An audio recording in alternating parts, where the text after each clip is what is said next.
ஓம் சாந்தி. எல்லோரும் சந்தோஷமாக இருக்கீங்களா? ஸோ இன்றைக்கி ரொம்ப சுவாரஸ்யமான பதிவு பார்க்க போகிறோம். ஸோ ரொம்ப நாளைக்கு அப்புறம் பரம்பொருள் ஃபவுண்டேஷன் மகாவிஷ்ணு அவர்கள் ஒரு இன்டர்வியூ கொடுத்துருந்தாங்க. ஸோ அதில் நிறைய சுவாரஸ்யமான விஷயங்கள் பேசினாங்க. அதுக்கு அவருக்கு ஈக்குவலாக இன்னொருத்தருக்கு நன்றி சொல்லணுன்னா அவரை இன்டர்வியூ எடுத்த அவருக்கு நெருக்கமான உறவினர் திருமாறன் மாதவன் அழைக்கிறான் அந்த சேனல் நடத்துகிறாரு. ஏன்னா எனக்கு எப்பயுமே தோணும், இந்த நாகராஜ் சாதுவாக இருக்கட்டும், பரம்பொருள் மகாவிஷ்ணுவாக இருக்கட்டும், ஜக்கி வாசுதேவாக இருக்கட்டும், இவர்களெல்லாம் இன்டர்வியூ எடுக்கிறவங்க ஆன்மீகவாதிகள் கிடையாது. அதனால் அவங்கக்கிட்ட என்ன கேட்கணுன்னே அவங்களுக்கு தெரியாது. ஸோ அதனாலே அந்த இன்டர்வியூவில் எதுவுமே இல்லாமல் இருக்கும்.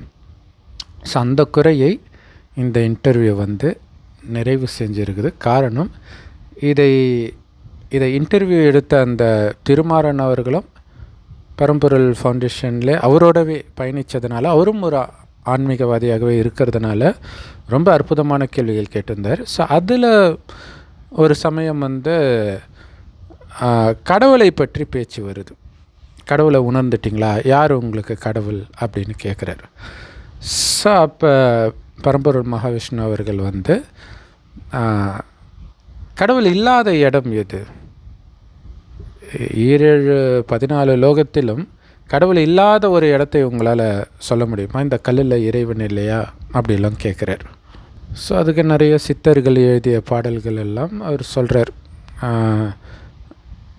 இப்போ அடுத்தது இயங்குவதும் அவரே, நமக்குள்ளே இருந்து இயங்குறதும் அவரே, நம்மை இயக்குவதும் அவரே அப்படின்னு சொல்கிறார். ஸோ இப்போ ஒரு கேள்வி வருது, அப்படின்னா என்ன அர்த்தம்? அவர் இல்லாத இடமே இல்லைன்னா எனக்குள்ளேயும் இருக்கிறார், நானே கடவுள்னும் வந்துடும். ஆனால் நான் என்னை கடவுள்னு சொல்லலை அப்படின்னு சொல்கிறார். அப்போ எல்லா இடத்துலையும் கடவுள் இருக்கிறாருன்னு சொல்ல முடியாது. எல்லா இடத்துலையும் கடவுள் இருக்கிறாருன்னா எனக்குள்ளேயும் இருக்கிறாரு, நானும் கடவுள்னு வந்துடும். அப்படி நானும் கடவுள் அப்படின்னு ஆயிடுச்சுன்னா, இன்னொன்று இயக்கிறது எல்லாமே கடவுள் தான். இந்த உலகத்தில் பார்க்குற எல்லாத்தையும் என்ன, கற்பழிப்பு கடவுள் பண்ணுறதாயிடும், திருடுறது கடவுள் பண்ணுறதாயிடும். ஸோ பாம்பு போட்டு அழிக்கிறாங்களே ஒரு நாட்டையே, அதெல்லாமே கடவுள் பண்ணுறாருன்னு ஆகிடும். இது கடவுளை நிந்தனை பண்ணுறது அப்படின்னு தெரியாமலே தான் பக்தி மார்க்கத்தில் எல்லாருமே பண்ணுறது தான். இவர் மட்டும் கிடையாது, எல்லாரும் சொல்கிறது தான் இது. பிரம்மஸ்ரீ நித்யானந்தா இருக்கட்டும், நாகராஜ் சாதுவாக இருக்கட்டும், எல்லாருமே இதே தான் சொல்லிகிட்ருப்பாங்க. ஆனால் அதோடைய அர்த்தம் என்னன்னு தெரியாமலே சொல்கிறாங்க. அப்படிங்கிறத சொல்கிறதுக்காக தான் நம்ம இதுக்கான விளக்கத்தை சொல்கிறோம். ஆனால் இந்த இயக்கிறது ரெண்டுமே கடவுள் அப்படிங்கிறதுக்கு வேற ஒரு ஆழமான அர்த்தமும் இருக்குது. அதை நம்ம பார்க்கலாம். அதுக்கு முன்னாடி எல்லா இடத்துலையும் இறைவன் இருக்கிறாருன்னா அதை தேட வேண்டிய அவசியம் என்ன இல்லையா? நானே இறைவனாக இருக்கிறேன்னா நான் எதை தேடி போகணும்? ஸோ அதுவும் யோசிக்க வேண்டியதாக இருக்குது. ஸோ அப்போ என்னென்னா, இது நான் இறைவன் இல்லை, எனக்குள்ளேயும் இறைவன் கிடையாது. இறைவனை பற்றி தெரியாததுனால இப்படியெல்லாம் நிறைய கருத்துக்கள் இந்து மதத்தில் மட்டுமே வருது. இது அப்படியே மற்ற மதத்துலேயும் வருது. ஆனால் மெயினாக இந்து மதத்தில் வர்றதுக்கு காரணம் என்னென்னா, அவங்களுக்காச்சும் ஒரு வேதம் இருக்குது, அந்த மதத்தை உருவாக்குனவர்கள் எப்போ வந்தாங்க எல்லாமே அவங்களுக்கு தெரியும். இந்து மதத்தை பொறுத்த வரைக்கும் யாருக்குமே இந்து மதம் எப்போ வந்துச்சு, யார் உருவாக்குனாங்க எதுவுமே தெரியாது. இத்தனை பேரை வணங்குறோமே, அதாவது இன்றைக்கி குருமார்கள்லாம் வணங்குறாங்க, அதெல்லாம் விட்டுருங்க. கோயிலில் இருக்கிற தெய்வங்களே சொல்கிறேன், இத்தனை தெய்வங்கள் இருக்குது, இவங்களாம் யார், நாம் ஏன் வணங்கணும்? நாம் வணங்குறோன்னா நம்மை விட அவர்கள் உயர்ந்தவர்கள். எந்த விதத்தில் உயர்ந்தவர்கள்? இது எதுவுமே தெரியாமல் தான் இருக்கிறோம். அதேமாதிரி எந்த விதத்தில் அவங்கள விட நாம் தாழ்ந்தவர்கள் இல்லை? இன்றைக்கி ஜாதி பிரச்சனை வருது, உன்னை விட நான் எப்படி தாழ்ந்தவன் அப்படின்ட்டு கேட்குறாங்கல்ல. அப்போ கோயிலுக்குள்ளே நீ தான் போகணுமா, ஏன் நாங்கள் போகக்கூடாதான்னு கேட்குறாங்க. இன்னும் ஒருபடி மேலே போய் எதுக்கு அவங்களுக்கு கோயில் கட்டணும்? அவர் என்ன என்னை விட பெரிய ஆள்? அவருக்கும் என்ன மாதிரி 2 கை 2 கால் தான் இருக்குது, மனுஷன்தான். அது எதுக்கு அவரை நான் போய் வணங்கணும் அப்படின்னு கேட்கணும்ல. ஏன்னா இயக்குவதும் கடவுளேன்னு சொல்கிற இந்த சித்தாந்தத்தை வச்சு தான் கடவுளை வெறுக்கிறாங்க நாஸ்திகர்கள். பாருங்கள், உலகம் இவ்வளோ மோசமாக இருக்குது, உங்கள் கடவுள் என்னடா பண்ணுறான்னு கமெண்ட் போடுவாங்க நாஸ்திகர்கள். ஒவ்வொரு இப்போ தர்மஸ்தலாவில் நடந்தது இருக்கட்டும், நிறைய பாலியல் குற்றங்கள் ஒவ்வொரு தடவையும் நடக்கும்போது, ஆக்சிடெண்ட் நடக்கும்போது, இயற்கை சீற்றம் நடக்கும்போது, எங்கடா போனார் உங்கள் கடவுள்னு கேட்குறாங்க. காரணம் என்னென்னா, அவங்க இப்படி ஒரு நம்பிக்கையை பிடிச்சிக்கிறாங்க, நடக்கிற எல்லாத்துக்கும் கடவுள் தான் காரணம். அதனால் அந்த கேள்வி கேட்குறாங்க. ஆனால் அவங்க கேட்குற கேள்வி இந்த நம்பிக்கையை ஆதாரமாக கொண்டு இருக்குது. இதோடைய ஆனால் அவங்க புரிஞ்சுக்க வேண்டியது இந்த நம்பிக்கை தவறுன்றது. ஆனால் அவங்க என்ன பண்ணிட்டாங்க, அப்படி ஒரு கடவுள் இருக்கவே மாட்டாருன்ற முடிவுக்கு வந்துட்டாங்க. கரெக்டு தான், அவங்க வந்த முடிவு கரெக்டு. ஏன்னா இதுதான் கடவுளுடைய வேலைன்னா அது கண்டிப்பாக கடவுளாக இருக்க முடியாது அப்படின்னு நினைக்கிறது கரெக்டு தான். ஸோ அதோடைய உண்மையான அர்த்தம், கடவுள் இப்படி பண்ண மாட்டார். ஸோ இதையே நம்ம சமயமாக வீடியோ கூட போட்டிருந்தோம். நாகராஜ் சாது அவர்கள் வந்து எல்லாமே கடவுள், பாருங்கள் இந்த டாய்லெட் போகிறோம்பாங்க, அது கூட கடவுள் தான் அப்படின்னார். இப்போ அவருடைய டென்ட்டில் யாரோ டாய்லெட் போயிட்டாங்கன்ட்டு பாவம் புலம்புறார். கடவுள் தானே வச்சு பூஜை பண்ண வேண்டியது தானே. அப்போ என்ன பேசுகிறோன்னே அவருக்கே தெரியல. ஏன்னா இந்த மாதிரி குருமார்கள்லாம் அவர்களை வழி நடத்த யாரும் இல்லாத அனாதைகளாக இருக்கிறாங்க. அவர்களே குருவாயிட்டாங்க, என்ன பண்ணுறது? அப்போ அவங்கள ஃபாலோ பண்ணுறவங்களுடைய நிலைமை. ஏன்னா கடவுளை பற்றி தவறான புரிதல் இருக்கிறதுனால கடவுள் வந்துட்டாருன்னு நாம் வீடியோ மேலே வீடியோ போட்டு போட்டு சொல்லிக்கிட்டே இருக்கிறோம். அவர் வந்துட்டாருங்க, ஒரு வயோதிகர் உடலில் வராரு, அவருக்கு பிரம்மான் பேர், அவர் வாய் வழியாக ஞானத்தை கேட்குறவங்க பிரம்மகுமார் குமாரிகள்னு சொல்லிகிட்டே இருக்கிறோம். கடவுள் உனக்குள்ளே இருக்கார், எனக்குள்ளே இருக்கார், எல்லா இடத்துலையும் இருக்கிறாருன்னா கடவுள் வந்திருக்கிறாருன்றது செவிடங்காதில் ஊதின சங்கு மாதிரி தான். ஸோ அப்போ அவங்க என்னென்னலாம் பண்ணுறாங்களோ அதெல்லாம் கடவுள் தான் பண்ணுறாரு அப்படின்னு சொல்லி அவங்களே சமாதானப்படுத்திக்க வேண்டியது தான். ஏன்னா மனிதர்கள் யாருக்கும் கடவுளை பற்றியும் தெரியாது, எது சரி எது தப்புன்னுமே தெரியாது யாருக்குமே. அதை சொல்வதற்கு தான் கடவுள் வரார் இறுதியில். அப்போ அவர் சொல்கிறத கேட்கணும்ல. நாகராஜ் சாது அவர்கள் வந்து என்னுடைய குருவாகிய சிவபெருமான்றார். அப்போ அவர் குரு ரோல் ப்ளே பண்ணிட்டு இருக்கிறாரு, இப்போ ஞானத்தை கொடுத்துட்டு இருக்கிறாரு அப்படின்னா அதை கேட்குறது இல்லை. ஒருவேளை அவர் நம்ம வீடியோவை பார்த்ததே இல்லையா அப்படின்றது தெரியல. ஸோ இந்த எல்லா இடத்துலையும் கடவுள் இருக்கிறாருன்ற நம்பிக்கையுடைய விதை எங்கேருந்து வந்தது அப்படின்னா ஸ்ரீமத் பகவத்கீதையிலிருந்து வந்திருக்குது. அதில் கிருஷ்ணர் நான் மலைகளில் இமயமாக இருக்கிறேன், பாம்புகளில் இதுவாக இருக்கிறேன் அப்படின்ட்டு ஒன்றுத்துலேயும் எது உச்சமாக இருக்குதோ அதை சொல்லுவார். அதனால் கடவுள் எங்கும் நிறைந்தவர் அப்படின்னு ஆயிடுச்சு. ஆனால் அதுவே தப்பு தான், கடவுள் அப்படி இல்லை. ஆனால் ஒரு விஷயம் சொல்லலாம், ஆஞ்சநேயர் வந்து சிவனுடைய அம்சம் அப்படின்னு சொல்லுவாங்க. சிவன் கிடையாது, சிவனுடைய அம்சம்னு சொல்லுவாங்க. இது எப்படின்னா, இப்போ எம்ஜிஆர் மாதிரியே விஜயகாந்த் அவர்களும் அன்னதானம் பண்ணார்.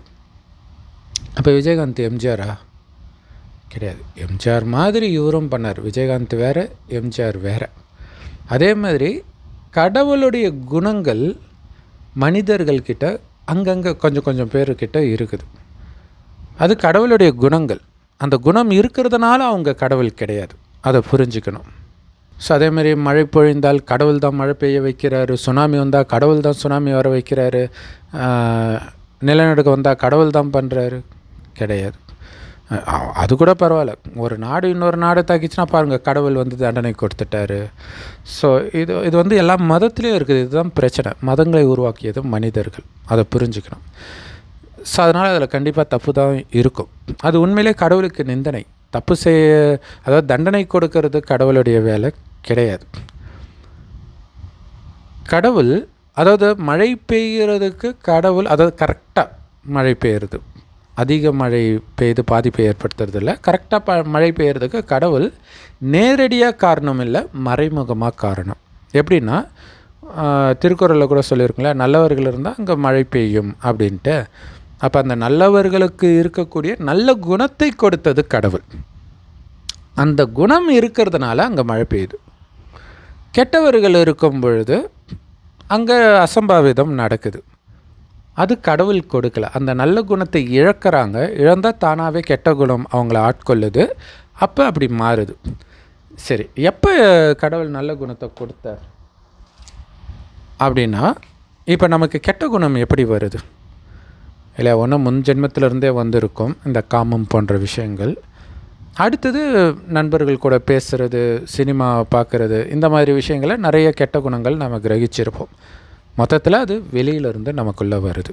கெட்ட குணங்கள் தானாகவே விட்டால் அதான் நடக்குது. அப்போ இந்த நல்ல குணங்கள் மனிதர்கள்கிட்ட இருந்த ஒரு காலகட்டத்தை தான் சத்திய யுகம், கிருதாயுகம்னு சொல்லுவாங்க. சத்தியுகம் அதான் ஆரம்பம், தொடக்கம். அப்படின்னு அர்த்தம் எல்லோரும் நல்ல குணத்தோடு தான் இந்த பூமிக்கு வந்திருக்கிறாங்க ஆரம்பத்தில். அடுத்தது திரேத்தாயுகம் வரும்பொழுது பாருங்கள், சத்தியுகத்திலேருந்து திரேத்தாயுகத்துக்கு வரும்பொழுது குணம் கொஞ்சம் குறையுது, ஆனால் கெட்ட குணம் வரல. நல்ல குணம் அளவு குறையுது, அவ்வளோதான். அடுத்தது திரேத்தாயுகம் முடிந்து துவாபர யுகத்துக்கு வரும்போது கெட்ட குணம் எட்டி பார்க்க ஆரம்பிக்குது, நல்ல குணம் ரொம்ப குறைஞ்சிக்கிட்டே வருது, இவர் ஏறிக்கிட்டே இருக்கிறார். கலியுகத்தில் அதிவேகத்தில் கெட்ட குணம் ஏறுது, நல்ல குணம் அதிவேகத்தில் குறையுது. கலியுகத்தின் இறுதியில் நல்ல குணமாக எங்கே இருக்குது அப்படின்னு லென்ஸ் வச்சு பார்க்குற மாதிரி ஆயிடுச்சு. கெட்ட குணங்கள் தான் மேலோங்குது. பெத்த அம்மா தன்னுடைய குழந்தைய கொலை பண்ணுறது நடக்குது, குழந்தை அப்பா அம்மாவை கொலை பண்ணுறது நடக்குது, சொத்து பிரச்சனைக்காக நடக்குது, கள்ளத்தொடர்புனால நடக்குது, நாடுகள் இன்னொரு நாட்டை கருணை இல்லாமல் கொல்றது, எல்லாமே இப்போ பார்த்துட்ருக்குறோம் இல்லையா? அதான் கலியுகம். இப்போ பாருங்கள், ஃபஸ்ட் கிளாஸான குணம் சத்தியுகத்தில் இருந்துச்சு, அது கொஞ்சம் கொஞ்சமாக குறைஞ்சி கேவலமான குணம் கலியுகத்தின் இறுதியில் வருது. ஆனால் இது காலச்சக்கரம். மறுபடியும் சத்தியுகம் வரும். அப்போ கடவுள் எங்கே வந்திருப்பார் யோசிச்சு பாருங்கள். கீழான குணம் திடீர்னு நல்ல குணம் வருதுன்னா அந்த நல்ல குணம் வருவதற்கு முன்பு தானே கடவுள் வந்திருப்பார். அதுக்கு தான் இறுதியில் வருவார்னு எல்லா மதத்துலேயும் போட்டிருக்கிறாங்க. கடவுள் யாருன்னு தெரியாதனால கிருஷ்ணர் வருவார், இயேசு வருவார்னு சொல்லிட்டாங்க. ஆனால் கிருஷ்ணர் ஏற்கனவே இந்த பூமியில் தாயின் கர்ப்பத்தில் பிறந்தார், கடவுள் கிடையாது. இயேசுவும் அப்படியே. சிவன் ஒருபோதும் தாயின் கர்ப்பத்தில் குழந்தையாக பிறப்பதில்லை. அதனால்தான் அவரை மட்டும் லிங்க ரூபத்தில் வழிபடுறோம். ஏன்னா அவர் ஜோதி ஸ்வரூபமாக இருக்கிறார், செம்பொன் நிறமான ஒளி உலகத்தில், அதை பரந்தாமன்னு சொல்லுவோம். அங்கே கண்ணுக்கு தெரியாத நுட்பமான ஒளிப்புள்ளியாக இருக்கிறார். அவர் மட்டும் இல்லை, ஆத்மாக்களாகிய நாமளும் அங்கே தான் இருக்கிறோம், கண்ணுக்கு தெரியாத நுட்பமான ஒளிப்புள்ளி. நாம சொர்க்கத்தில், இந்த சத்தியுகம் திரேதாயுகம் ரெண்டும் சேர்ந்தது சொர்க்கம், துவாபர கலியுகம் ரெண்டும் சேர்ந்தது நரகம். ஏன்னா சொர்க்கத்தில் பாவம் நடக்கலை, பாவம் நடக்கும்போது இது நரகம் ஆயிடுது. நாம் இங்கே வந்து உடல் எடுக்கிறோம், அங்கே வெறும் ஆத்மா தான் இருக்கும். அதை பரந்தாமம்னு இந்துக்களும் பரலோகம்னு கிறிஸ்தவர்களும் சொல்லுவாங்க. அந்த கடவுளைத்தான் சிவன் நாம் சொல்கிறோம், அல்லான்னு முஸ்லீம்கள் சொல்லுவாங்க, பரமபிதான்னு கிறிஸ்தவர்கள் சொல்லுவாங்க. இயேசு கிடையாது. அவர் கடைசி 100 வருடம் வந்து சொல்கிறார், நீங்கள் கடந்த 2000, இது வந்து 5000 வருட காலச்சக்கரம் தான். ஆனால் மதங்களில் வெவ்வேறு காலத்தை கொடுத்துட்டு இருப்பாங்க. இந்த கல்பம்னு சொல்லுவோம், ஒரு கல்பம், இந்த 4 யுகங்களும் லட்சக்கணக்கான வருடங்கள் ஒரு யுகத்துக்கே கொடுப்பாங்க. அப்படிலாம் கிடையாது, ஒட்டுமொத்த கல்பமே 5000 வருடம் தான் அப்படின்னு கடவுள் சொல்கிறார், மனிதர்கள் சொல்லலை. ஒரு வயோதிகர் உடல் மூலமாக சொல்கிறார். அந்த வயோதிகருக்கு பிரம்மான் பேர் வைத்து, அந்த பிரம்மாவாய் வழியாக இந்த ஞானத்தை கேட்குறவங்க தான் பிரம்மா குமாரிகள். நாம் சொல்கிறது எந்த புஸ்தகத்தையும் படிச்சுட்டு சொல்ல, கடவுள் சொல்கிறத வச்சு சொல்கிறோம். அதனால தான் நமக்கு தெளிவாக இவங்க பேசுகிறதுல என்னென்ன முரண்பாடு இருக்குதுன்னு தெரியுது. ஏன்னா அதை கடவுளே சொல்லுவார். ஸோ அதைத்தான் நாங்கள் சொல்கிறோம். ஸோ இப்போ கடவுள் சொல்கிறாரு, சொர்க்கத்தில் எப்படி அவ்வளோ நல்ல குணம் இருந்துச்சு தெரியுமா? ஆக்சுவலாக இங்கே இருக்கிறத விட அங்கே செல்வம் அதிகம். இங்கே எல்லாம் பிச்சைக்காரங்கிட்டே ஒருத்தன் இன்னொருத்தன் அந்த சாப்பாட்டுக்காக, காசுக்காக, தட்டுக்காக, இடத்துக்காக அடிச்சுக்குவாங்களே, அதான் இங்கே நம்ம பண்ணிகிட்டு இருக்கிறோம். கலியுகத்தில் எல்லாத்தையும் இழந்துட்டோம். சொர்க்கத்தில் எவ்வளோ பணக்காரங்களாக இருந்தோம் தெரியுமா? தங்க செங்கற்களால் கட்டப்பட்ட மாட மாளிகையில் இருந்தோம். ஆனால் எல்லோரும் சமமாக இருக்க மாட்டோம். அங்கேயும் அது ராஜ்யம், ராஜராணி ஆச்சு. ராஜராணி இருப்பாங்க, பணக்கார பிரஜை இருப்பாங்க, அதுக்கு கீழே கடைசியில் வேலைக்காரன், வெட்டியான் எல்லாம் இருப்பாங்க. ஆனால் வெட்டியானுக்கு கூட இங்கே இருக்கிற நம்பர் 1 பணக்காரனோட பணக்காரனாக தான் இருப்பான். பட் மற்றவர்கள் அதை விட பணக்காரர்களாக இருப்பாங்க. இங்கே பணக்காரர்கள்லாம் அப்படியே திருப்தியாக இருக்கிறாங்களா? திருப்தியாக இருக்கிறனால தான் மற்ற பிஸ்னஸ்லாம் அழிச்சிட்டு நாம் முன்னாடி வரணும் அப்படின்ட்டு போட்டி போட்டு இருக்கிறாங்களா? பெரிய பெரிய கம்பெனியெல்லாம் சொல்கிறேன், அப்படி தானே இருக்குது. மற்ற கம்பெனியெல்லாம் இருக்கிற இடம் தெரியாமல் அழிக்கிறதெல்லாம் நம்ம பார்க்குறோம். அப்போ பணம் இருந்தாலும் அவனுக்குள்ளே மிருக குணம் உச்சத்தில் இருக்குது. ஆனால் அங்கே அப்படி இருக்காது. அதுக்கு காரணம் என்ன அப்படின்னா, அவர்கள் அது மட்டும் இல்லை, பயங்கர அழகாக இருப்பாங்க, ஆண்களும் பெண்களும். அவங்க முன்னாடி நம்மளாம் நின்னா பிச்சைக்காரங்க மாதிரி இருப்போம். ஆக்சுவலாக சொல்லுவாங்க, அந்த கலியுகத்தின் போது பைபிளில் கூட போட்டிருக்கிறதா சொல்லுவாங்க, கடைசி நேரத்துலலாம் பிறக்கும்போதே தாத்தா மாதிரி பிறப்பாங்க அப்படின்ட்டு. ஏன்னா அங்கே இருந்த குழந்தைய நம்ம பார்த்தது ஞாபகம் இல்லாதனால இப்போ நமக்கு தெரியல அவங்க எப்படி இருப்பாங்கன்ட்டு. ஆனால் நம்ம ஒரு ஜென்ரேஷன்லேயே பார்க்க முடியுமே இல்லை, நம்ம அப்பா அம்மாவுக்கு நம்ம வயசில், அதாவது இந்த வயசில் நம்ம அப்பா அம்மா இருக்கும் பொழுது இருக்கிற ஃபோட்டோவும் நம்ம ஃபோட்டோவும் வச்சு பார்த்தோன்னா அவங்களுக்கு நம்ம தாத்தா மாதிரி இருப்போம். மேபி இப்பயே கூட அப்படி இருப்போம் இல்லையா? ஸோ அப்போ தெரியுது பாருங்கள், ஒரு ஜென்ரேஷனில் எப்படி தோற்றம் மாறிட்டு வருது, குணமும் மாறிட்டு வருது. ஸோ அவ்வளோ அழகான ஆண்கள் பெண்கள் இருந்து காமம்னா என்னன்னே தெரியாது, சின்ன சலனம் கூட ஆகாது, காதல் எதுவுமே தெரியாது. ஆனால் குழந்தைங்க மாதிரி பரிசுத்தமாக இருப்பாங்க. இதெல்லாம் எப்படி சாத்தியம்? அதனால தான் அங்கே துக்கமே இல்லை. காமம்னா என்னென்னு தெரியாது, கோபம் தெரியாது, பற்று கிடையாது, பேராசை கிடையாது, அகங்காரம் கிடையாது. பற்று இருந்தால் தானே என் குடும்பத்துக்கு சேர்த்து வைக்கணும், இதெல்லாம் வருது, இதெல்லாம் இருக்காது. குடும்பத்தை பார்த்துக்குவாங்க, ஆனால் பற்று இருக்காது. அது எப்படி சாத்தியம் அப்படின்னா, இப்போ ஒரு ஹாஸ்டலில் இருக்கிறீங்க. ஹாஸ்டலில் நாம் ஃப்ரெண்ட்ஸோடு ஜாலியாக சுற்றுவோம், அரட்டை அடிப்போம். நம்மளுடைய வாழ்க்கையில் அதுவும் பெஸ்ட்டாக இருக்கும் இல்லையா? College hostel, school hostel. ஆனால் அந்த காலேஜ் முடிஞ்சு போகும்போது ஒன்றும் அழுதுட்டு இருக்க மாட்டோம். நம்ம வீட்டுக்கு ஜாலியாக வந்துடுவோம். ஏன் தெரியுமா? என்னுடையவர்கள்ன்ற எண்ணம் நாம் வைக்கலை. நமக்கு தெரியும் இது முடிஞ்சோடனே அவங்கவுங்க வேலையை பார்த்துட்டு போயிடுவாங்க. இதில் ஒரு சிலர் தேவையில்லாமல் லவ் கிவ்னு மாற்றினா அங்கே கொஞ்சம் கஷ்டப்படுவோம். இல்லாட்டினா அவன் பாட்டுக்கு ஜாலியாக தான் இருக்க போகிறான். அந்த மாதிரி தான் சொர்க்கத்தில் தன்னுடைய குடும்பத்தையுமே அவங்க நினைப்பாங்க. அதான் உண்மையும் கூட. ஏன்? ஆத்மான்னு நினைப்பாங்க. உடல்ன்ற உணர்வில் இருக்க மாட்டாங்க. ஆத்மா புருவ மத்தியில் நட்சத்திரம் மாதிரி ஜொலிக்கும். அதனால தான் இங்கே போட்டு வைக்கிறோம்.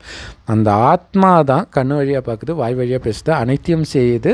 இந்த உடம்புல இருந்து பண்ணுற அதே ஆத்மா இந்த உடம்பை விட்டுட்டு வேற ஒரு உடம்பை குழந்தையாக பிறந்து மீண்டும் அதோடைய நடிப்பை நடிக்கும். அதுக்கு அடுத்தது இன்னொரு உடல். இந்த உடலுக்கு வரதுக்கு முன்னாடி இன்னொரு உடம்புல இருந்துச்சு அப்படிங்கிறது இயல்பாகவே அவங்களுக்கு ஞாபகம் இருக்கிறனால அவங்க என்னுடையதுன்ற எண்ணத்தையே எடுத்துகிட்டு வர மாட்டாங்க. அந்த உடல்ன்ற உணர்வு இல்லாததுனால, ஆத்மாவிலே அவங்களுடைய கவனம் இருந்ததுனால அவங்களுக்கு தெரியும் இந்த உடம்புல ஆத்மா வேறு உடம்புல இருந்து வந்திருக்குது. அப்போ என்னுடையதுன்ற எண்ணம் இயல்பாகவே அங்கே இருக்காது. அதனால தான் அங்கே ஆனந்தமாக அவங்களால இருக்க முடிஞ்சது, நல்லவர்களாகவும் இருக்க முடிஞ்சது. கொஞ்சம் கொஞ்சமாக ஆத்ம சக்தி இழக்குது. அந்த ஆத்மாவில் கவனம் இருக்கிறது கொஞ்சம் கொஞ்சமாக குறைய ஆரம்பிக்கும். ஆத்மாவுடைய சக்தி குறைய 2500 வருஷம் கழிச்சு வெளியில் கவனம் போகும். ஆத்மாவிலேருந்து கவனம் போயிடும்.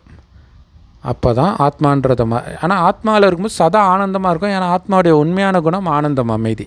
அதிலிருந்து கவனம் வெளில போன உடனே உள்ளேருந்து வந்த ஆனந்தம் கட்டாயிடுச்சா, அப்போ ஆனந்தத்தை வெளியில் தேடுது. அப்போ தான் புலன் இன்பத்துக்கு அடிமையாகிறோம். அப்போ தான் இந்த பூமி நரகமாகுது. ஆத்மா மயக்க நிலைக்கு போகுது. மயக்க நிலை சொல்லலாம், உறக்க நிலை சொல்லலாம். இதைத்தான் ராமாயணத்தில் கும்பகர்ணன் 6 மாதம் தூங்குவான், 6 மாதம் முழிச்சிட்ருப்பான். எவனோ ஒருத்தன் நினச்சோம் இல்லையா? நாம தான் அது ஆத்மான்ற உணர்வில் விழிப்பு நிலையில் இருந்தது 2500 வருஷம். அடுத்த 2500 வருஷம் உறக்க நிலைக்கு போய் உடம்புன்னு மயங்க ஆரம்பிச்சிடுச்சு. அப்போ தான் காமம், கோபம், பற்று, பேராசை, அகங்காரம் இதில் சிக்கிறோம். ஸோ அப்படி சிக்க தான் நமக்கு நிறைய ஆத்மாவும் சக்தி இழக்குது, நிறைய கெட்ட குணங்களும் நமக்குள்ளே வந்துடுது. அப்படி தான் கெட்டு போனோம். இப்போ இறைவன் இதை தான் சொல்கிறார். நீ ஆத்மான்னு உணர்ந்து ஆத்மாவின் தந்தையாகிய என்னை நினைவு செய். சொர்க்கங்கிற ஆஸ்தியை கொடுக்கறதுக்காக 5000 வருடத்திற்கு ஒரு முறை சிவபெருமானே, சிவ தந்தையே வருகிறார். ஒரு வயோதிகர் உடலில் அவருக்கு பிரம்மான்னு பேர் வைக்கிறார். அதனால தான் பிரம்மா படைத்தார். ஆனால் அவருக்கு மகிமை இல்லை, சிவனுக்கு தான் மகிமை. அப்போ பிரம்மா உடல் மூலமாக சிவன் படைத்தார். ஸோ ஞானம் என்ன? ஆத்மான்னு என்னை நினைவு செய். ஸோ கடவுள் எப்படி இருப்பாருன்னா யதார்த்தத்தில் யாருக்குமே தெரியாது. அதனால தான் நீயும் கடவுள், நானும் கடவுள், கல்ல கடவுள், 7 லோகம் கடவுள் அப்படிலாம் சொல்கிறாங்க. அவங்க தப்பு கிடையாது, அவங்களுக்கு தெரியாது. ஆல்ரெடி அவங்க குருன்னு நினச்சிட்டதுனால அவங்க யாரை மதிப்பாங்க? புஸ்தகம் எழுதி வச்சவங்கள மதிப்பாங்க. சித்தர்கள் கூட எழுதி வச்சுருப்பாங்க. சித்தர்கள் சொன்னாங்கன்னு இங்கே ஒருத்தங்க எழுதி வச்சுருப்பாங்க, அதை மதிப்பாங்க. இதுதான் ஒரு பெரிய சேலஞ்ச். பிரம்மகுமாரிகள் சென்டருக்கு போனீங்கன்னா படிப்பறிவில்லாத தாய்மார்கள் தான் பெரும்பான்மையானவர்கள் இருப்பாங்க. ஆனால் அவங்களுக்கு தான் இறைவனுடைய ஞானம் கிடைக்கிது. இது எவ்வளோ பெரிய அதிசயம் பார்த்தீங்களா? இதுதான் பைபிளில் எளியவர்களை தேர்ந்தெடுத்து வலியவர்களை வெல்ல வைப்பார் கடவுள் அப்படின்னு கதை இருக்கும். அதெல்லாம் கற்பனை கதை தான். இங்கே நிஜத்தில் நடக்கிறது ஒன்றுமே தெரியாத தாத்தா பாட்டி இவங்களுக்கு தான் இறைவனுடைய ஞானம். ஏன்னா அவங்களுக்கு தான் அகங்காரம் இருக்காது, டக்குன்னு கடவுளை கண்டுபிடிக்கவும் செய்வாங்க. ஸோ இதோடைய நினைவு ராமாயணத்தில் பார்த்திங்கன்னா, ராமர் வரும்போது ஒரு வயதான பாட்டி சபரின்னு இருப்பாங்க. அவங்களுக்கு தான் அவரை பார்க்கக்கூடிய பாக்கியம் கிடைக்கிறதாக காட்டியிருப்பாங்க. அது எல்லாமே இப்போத்தைய விஷயம். இங்கே நடக்கிறது அங்கே கதையில் அப்படி கதையாக போட்டுட்டாங்க. ஸோ இப்போ என்ன சொல்கிறார், ஆத்மான்னு ஒன்று வந்து பரமாத்மாவை நினைவு செய்யுங்க. அவர் செம்பன் நிறமான ஒளி உலகத்தில் நட்சத்திரமாக இருக்கார், நம்ம பூர்வமத்தில் நட்சத்திரமாக இருக்கோம். அவரும் ஆத்மா தான். நம்ம தாயின் கர்ப்பத்தில் பிறந்து சொர்க்கத்தில் சுகத்தை அனுபவிச்சுட்டு நரகத்தில் துக்கத்தை அனுபவிக்கிறோம். கடவுள் சொர்க்கத்தின் சுகத்தையும் அனுபவிக்க வர்றதில்லை, நரகத்தின் துக்கத்தையும் அனுபவிக்க வர்றதில்லை. மாறாக நரகத்தின் துக்கத்திலிருந்து நம்மை காப்பாற்றுவதற்காக ஒரு வயோதிகர் உடலில் வந்து இந்த ஞானத்தை கொடுக்கிறார். இது கீதையில் இருக்கும்.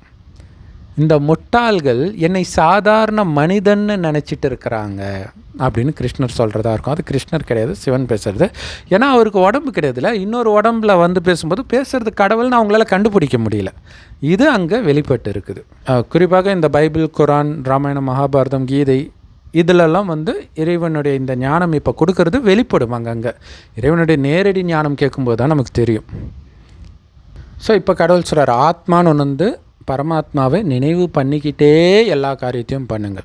ஏன்னா 2500 வருடம் பாவம் செய்ததும் உங்கள் ஆத்மாவில் ஆழமாக பதிவாயிடுச்சு. ஆத்மாவில் தான் மனம், புத்தி, சமஸ்காரம்னு ஒன்று இருக்குது. அதுதான் சப்கான்ஷியஸ் மைண்டுன்றதுல அங்கே பதிவாகுது. ஸோ அதையெல்லாம் இப்போ அழிக்கணும் அப்படின்னா இறைவன் நினைவில் இருந்து இறைவன் கொடுக்கும் ஞானத்தை மட்டும் சிந்தனை பண்ணிக்கிட்டே இருக்கணும். இறைவன் கொடுக்குற ஞானம் மனிதர்கள் எழுதிய புஸ்தகங்கள், வேதங்கள் கிடையாது. ஸோ கடவுள் தினம் தினம் பேசுகிறார். அதை முரளின்னு சொல்லுவோம். எல்லா பிரம்மகுமாரிகள் ராஜயோக தியான நிலையத்தில் முற்றிலும் இலவசமாக கிடைக்குது. யூடியூப் வெப்சைட்ஸில் இருக்க அதோட லிங்க் இந்த வீடியோக்கு டிஸ்கிரிப்ஷனில் கொடுக்குறோம். அவசியம் பார்த்து பயன்பெறுங்கள். ஸோ அப்போ ஆத்மானு வந்து ஒருவரை ஒருவர் புருவ மத்தியில் ஆத்மாவை பார்க்கணும். இப்போ பார்க்குற இந்த பழக்கம்தான் சொர்க்கத்தில் அப்படியே வருதா. ஏன்னா குணத்தை தான் ஆத்மா எடுத்துகிட்டு போகும், மற்றபடி ஞானம் எல்லாம் மறந்து போயிடும். ஆத்மான்றது மட்டும் இருக்கும், ஏன்னா இப்போ அதை குணமாக மாற்றுறோம். ஸோ அப்போ கூடவே அந்த முரளியில் அந்த உடல் உணர்வுலேருந்து எப்படி விடுபடுறது, இந்த விஷயங்கள்லாம் இருக்கும். அதுதான் பாருங்கள், இந்து மதத்தில் மயான கொள்ளைன்ட்டு அம்மனுடைய சிலையை ஏறி மிதித்து உடைப்பாங்க. அப்படின்னா என்ன அர்த்தம், இந்த தேக உணர்வை நீங்கள் உடைக்கும் பொழுது தான் தெய்வீக நிலையை அடையிறீங்க. இதோடைய நினைவு தான் இறக்கும்போது கூட பானையை உடைக்கிறது. அந்த பானையை தூக்கிட்டு போகும்போது சொர்க்கம் போகிறோம், கைலாயம் போகிறோம், சொர்க்கம் போகிறோம், கைலாயம் போகிறோன்னு சொல்லிகிட்டே வாங்கன்ட்டு வெட்டியான்னு சொல்லுவான். அதுக்கு அர்த்தம் வெட்டியானுக்கும் தெரியாது, சுத்துறவங்களுக்கும் தெரியாது. இப்போ இறைவன் ஞானத்தை கொடுக்கும்போது தான் தெரியுது, ஆஹா வெட்டியான் மூலமாக கூட இந்த ஞானம் வெளிப்படுதுன்ட்டு.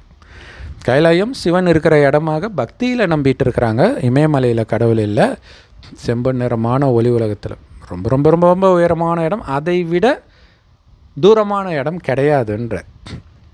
அங்கே எந்த ஸ்பேஸ் ராக்கெட்டு எதுவுமே போக முடியாது, அந்த மாதிரி ஒரு இடம் அது. ஆனால் ஒரு செகண்டில் ஆத்மாவும் அங்கேருந்து இங்கே வந்துடும், கடவுளும் அங்கேருந்து இங்கே வருவார். அது அப்போ கைலாயம்னு அவங்க சொன்னது பரந்தாமத்தை, ஏன்னா சிவன் இருக்கிற இடம் அதுதான். பரந்தாமம் போகிறோம், கைலாயம் போகிறோம், சொர்க்கம் போகிறோம். சொர்க்கன்றது இதே பாரத பூமி 5000 வருடம் முன்பு சொர்க்கமாக இருந்தது. அங்கே வாழ்ந்த தேவதைகளை தான் இன்றைக்கி நாம் கோயில் கட்டி கும்பிடுறோம்.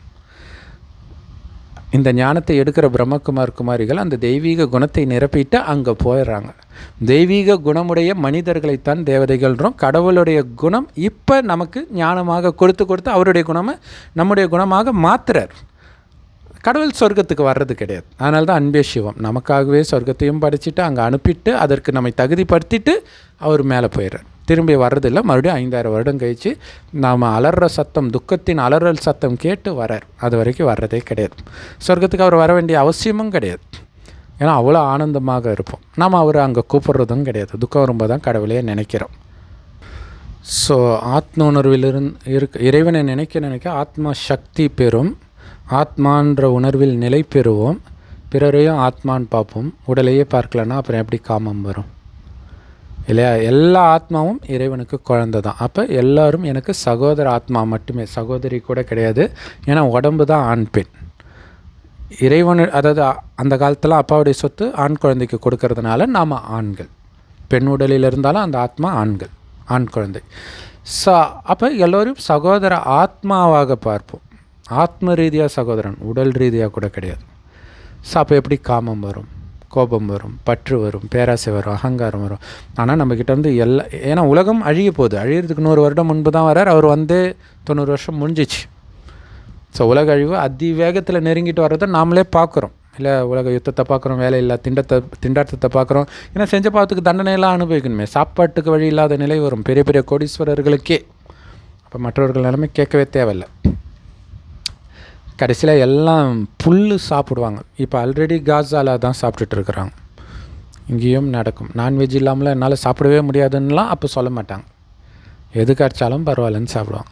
ஸோ அப்போ தான் அவங்களுக்கு வெஜிடேரியன் சாப்பிட்றது பழக்கமாகி மேலே போய் மறுபடியும் அவங்க வரணும். இல்லை, அவங்க சத்தியுகத்தில் வராங்களா, திரேத்தயுகத்தில் வராங்களா, துவாபர யுகத்தில் வராங்களா, கலியுகத்தில் வராங்களான்றது அவங்க குணம். இறக்கும்போது அவங்களுடைய குணம் எதுக்கு மேட்ச் ஆகுதோ அந்த யுகத்தில் அந்த நேரத்தில் பிறப்பாங்க.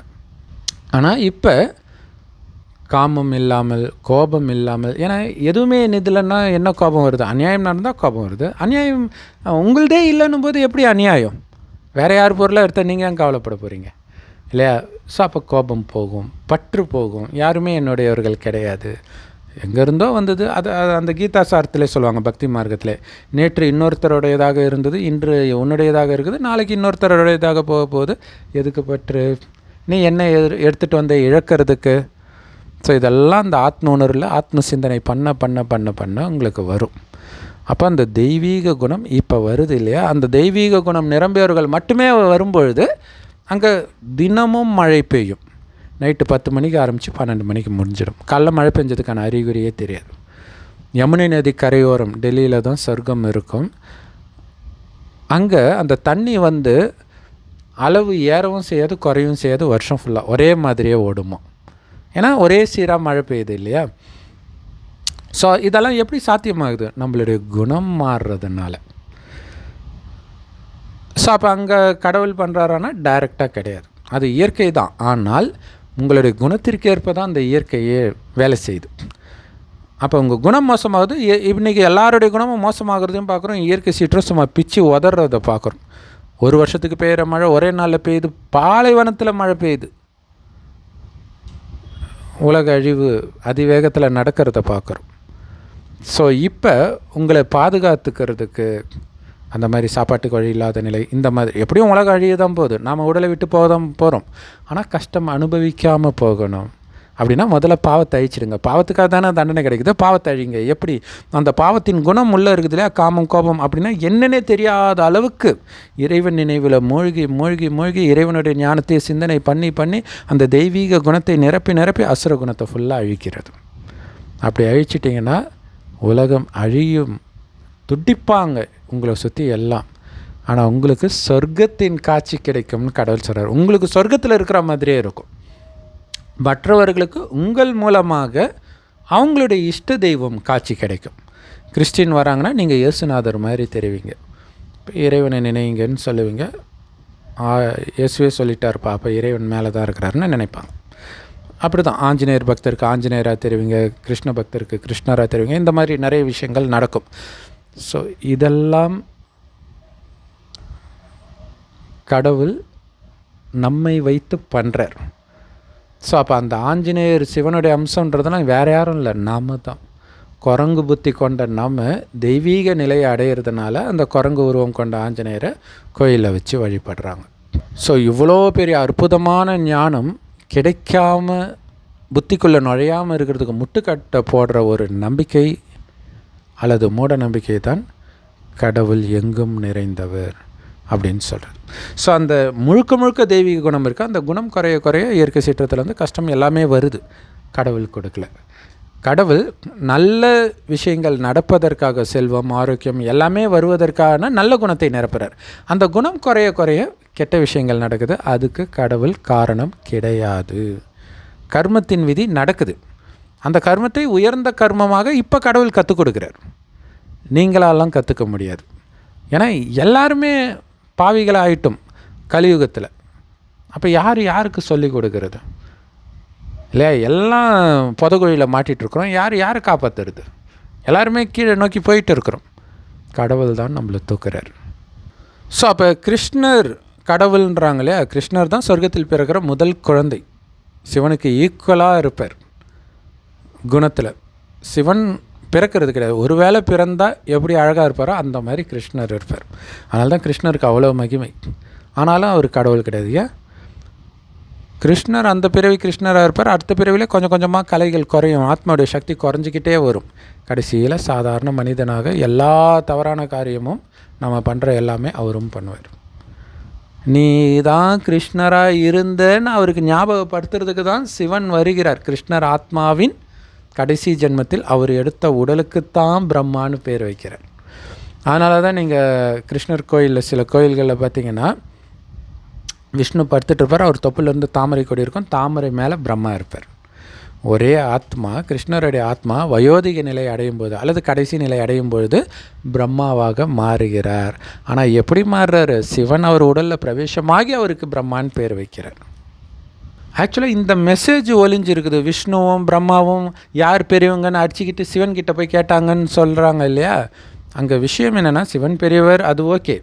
ஆனால் இன்னொரு முக்கியமான ரகசியம் என்ன? விஷ்ணு ஆனவுடனே அவர் இறங்கி வராரு, கீழே பண்ணி அவதாரம் எடுத்து கீழே போய்கிட்டே இருக்கிறார். ஆனால் பிரம்மா அன்னப்பறவையில் ஏறி மேலே பறந்து சிவனுடைய முடியை தேடி போகிறாருன்னு கதை, கற்பனை கதை தான். ஆனால் என்னென்னா ஏறும் கலை. பிரம்மாவான பிறகு தான் ஏறும் கலை. அந்த விஷ்ணுவாக போய் அரியணையில் உட்கார அளவுக்கு தனக்குள்ள தெய்வீக குணத்தை நிரப்பிக்கிறார். ஆனால் விஷ்ணு ஆன பிறகு கொஞ்சம் கொஞ்சமாக குணங்கள் குறைஞ்சிக்கிட்டே வருது. ஆனால் குணங்களில் எப்போவுமே ஒரே மாதிரி தெய்வீக குணங்கள் மட்டுமே நிரம்பி இருப்பவர் சிவபெருமான் மட்டுமே. அதனால தான் அவர் கடவுள், சதா சிவம்னு சொல்கிறோம். சிவன் எப்போவுமே ஒரே மாதிரி இருக்கார், கிருஷ்ணர் ஒரே மாதிரி இருக்கிறது கிடையாது, யாருமே எந்த மனிதனும் இருக்கிறது கிடையாது. ஸோ இப்படிப்பட்ட அற்புதமான இறைவனை போய் இங்கே இருக்கிறாரு, மலத்தில் இருக்கிறாரு, இதை நிந்தனை பண்ணுறோன்னு கூட அவங்களுக்கு தெரியல. அவங்களுக்கெல்லாம் நம்ம வீடியோ பார்ப்பாங்களா, பார்த்தாலும் அவங்களுக்கு புரியுதா என்னன்னே தெரியல. ஸோ இறைவன் கொடுக்குற ஞானம் எல்லா பிரம்மகுமாரிகள் ராஜயோக தியான நிலையத்திலும் முற்றிலும் இலவசமாக கிடைக்குது. யூடியூப் வெப்சைட்ஸில் இருக்க அதோட லிங்க் இந்த வீடியோக்கு டிஸ்கிரிப்ஷனில் கொடுக்குறோம். அவசியம் பார்த்து பயன்பெறுங்கள். ஓம் சாந்தி. தேங்க்ஸ் ஃபார் வாட்சிங்.